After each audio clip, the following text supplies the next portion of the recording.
Hello friends, welcome into the channel. My name is Hako, I'm having my morning coffee and I thought let's talk about my pulling plans for Yanagi and should you pull for her. Now that is to a large part gonna be very much up to you. Before any character drops I usually make a video like this, like should you pull, and what I want you to know or what I want you to understand, what you need to factor in above anything else is, do you like Yanagi? Do you like her as a character? Do you like her playstyle from what you've seen? And so on. And that should factor into like at least 90% of your decision whether to pull or not. I've been with Hoyo games for a very long time, and a recipe to have a bad time is to pull for characters you don't want. Because for the simple fact that they're high up in the meta. But you might not like them as a character, you might not vibe with their playstyle, you might not, like the teams that they excel in. So, above all, do you like Yanagi or no? If you do, I'd say go ahead and pull for her. I am gonna be pulling for Yanagi. I'm aiming for 1 copy of her. So I'm sitting at... Let's convert this into pulls just for an easier look at it.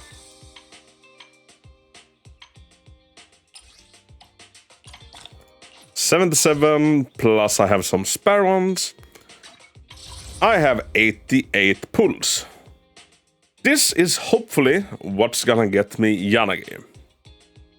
And if it doesn't, well, I think I'm just gonna have to bite the bullet, basically. Or no, just live with it. So there's a very real chance that I will not be having my hands on Yanagi come tomorrow. We'll see. I pre-farmed an entire lot, but I really don't have the resources to like ensure that she comes home. So I'm gonna have around 100 pulls, and I'm hoping that will be enough to get her to come home. I'm not going for any of the cinemas, and I'm not going for a signature weapon. The signature, I'm not with anomaly characters. We're blessed with kind of good engines as it is. Let's start the experiment. I've got Grace engine. The fusion compiler kind of just sitting around. So chances are I will be slapping this one on Yanagi. And I also have the Electro Lip Gloss 2-star, so I might just run that. But I don't really feel like, her engine is obviously gonna be a big boost for her. But the options we have available are definitely sufficient in my opinion. So, what are some cons you might factor in? Well, one, we already have an electric anomaly character. 5-star. Let's start the S rank. It's Grace. Grace is good. Grace is good. She's a little bit clunkier than some event characters like Ellen. But Grace is still very much a good character. 1.4 seems to be coming out with the character everybody's waiting for, Miyabi. So not this patch coming tomorrow, but the patch after, we're getting Miyabi. And that's gonna be yet another anomaly characters, we believe. Ice anomaly. And Yanagi being, a lightning anomaly character, it obviously means she has to fight with all of the other anomaly characters. Do you see these characters? These are possibly the best characters in the game. When it comes to carrying, when it comes to hyper carrying, nobody beats anomaly characters. They are the king of the hill. They are what elemental characters are in Genshin compared to physical attackers, which would be, the attack role in this. Anomaly is simply miles ahead of attackers currently. Even Ellen, who I love to play as she's strong as all hell. Same with Jujuan. They get left in the dust by anomaly characters. So attackers really gonna have to step it up. But that means that Yanagi has to fight with 4 of the strongest already the strongest characters in the freaking game. Let's fire it up. Let's start the and one of them already being electric. And with another one being ice, which is, a much more sought after element. Because we're severely lacking ice characters.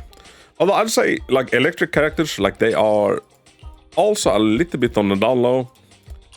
In terms of carry, the only ones we really have are Grace and Anton, and Let's start the. It's our turn, bro. nobody's really keen on building Anton. I only handle technical matters. So, as a big pro, if we bring a meta perspective, Yanagi is gonna be like, you know, a big boost to electric.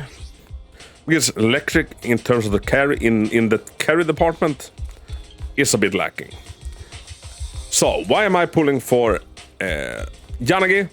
Well, I think she is cool. I think her design is kind of cool. She's very much like, you know, weeb.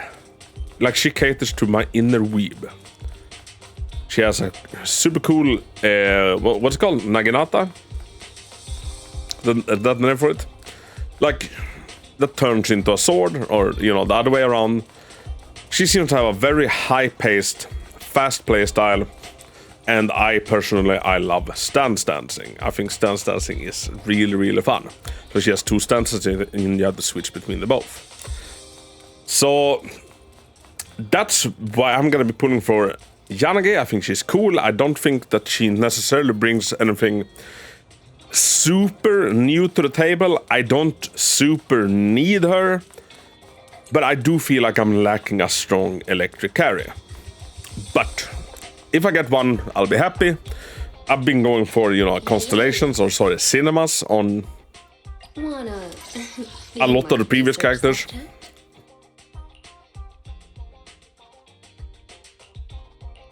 And that simply puts me in a position where I don't really super need another heavily invested anomaly. She is nice, but I wouldn't, you know, trade Bernice.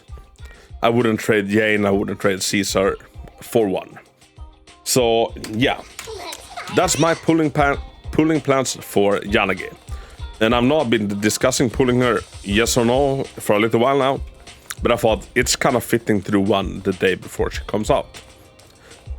So, let me know in the comments, have you made up your mind? Are you going for Yanagi or are you abstaining? Let me know, and thanks so much for watching, and until next time, Hako out.